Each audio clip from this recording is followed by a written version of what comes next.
extensions of olive branches. I can see on the front page of Taifa Leo anazungumzia about Gachagua Kindiki. It's not what the picture we get from what we see on TV. Wanasema naibu wa rais amebadili mbinu ya kukabiliana na mahasimu wake mlimani kwa kuhimiza msamaha na umoja wa kieneo katika hali ambayo wachanganuzi wanasema inalenga kuepusha migawanyiko kwa mtarajio ya kumzolea Ruto kura uchaguzini mwaka 2027 yakilenga urais. Lakini hatua ya kusamehe mahasimu mlima Kenya na kuhimiza umoja yatajwa kuwa mbinu mpya, na nasemekana matamshi yake yanalenga aliyekuwa naibu wa rais Rigathi Gachagua. What exactly is happening, Bwana Gakuya? Because we are getting lost here. We understand these are rivals. One succeeded the other in that big office. There's been these exchanges. Then we see the deputy president change tack. Then now a new battlefront has opened up for the heart and soul of Mount Kenya. What exactly is happening? Idemuri, what I would say is that this is all politics. And politics has many dynamics. Kindiki is still the deputy president. And the one is that he still wants to command say in Central Province, noting that in fact even his position is in competition and he must showcase why he should be retained as the deputy president. So he must try to tighten the muscle and find a way of commanding.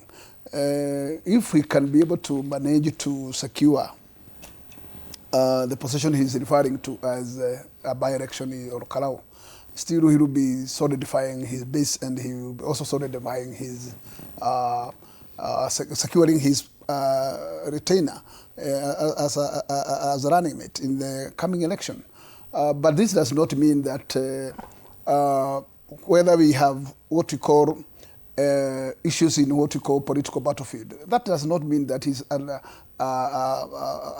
clear enmity. I think in politics you don't have permanent friends and you don't have permanent enemies. And that's the reason why today Raila Odinga died when their buddies in broad-based with his political opponent, William Ruto. And we also found Uhuru Muigai Kenyatta in handshake with Raila Odinga. So this tells you, you cannot create a strong enmity in the political arena.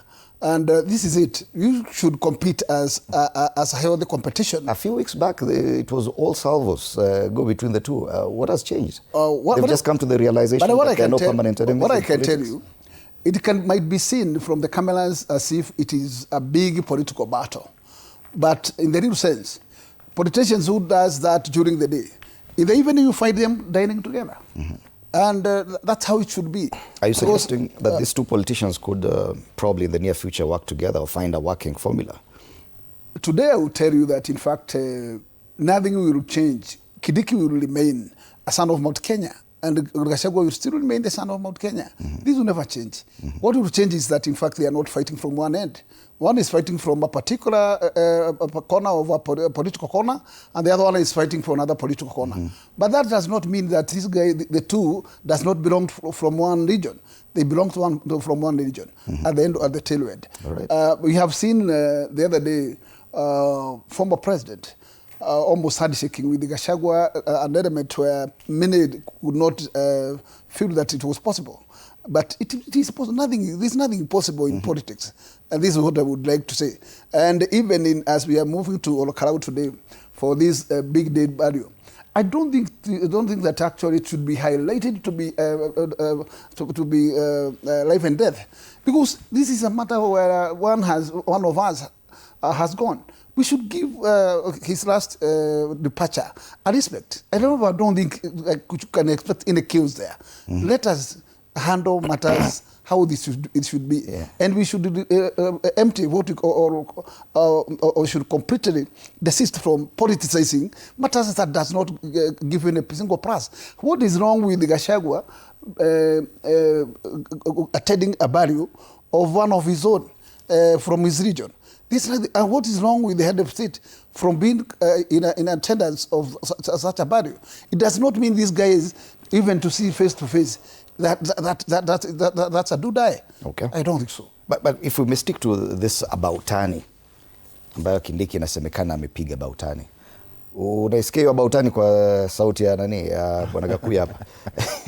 2-3 weeks ago he may not be have had the same tone that he has just used here in describing the current deputy president. Are you seeing that turnaround? I think from both sides. I want to partly agree with my colleague on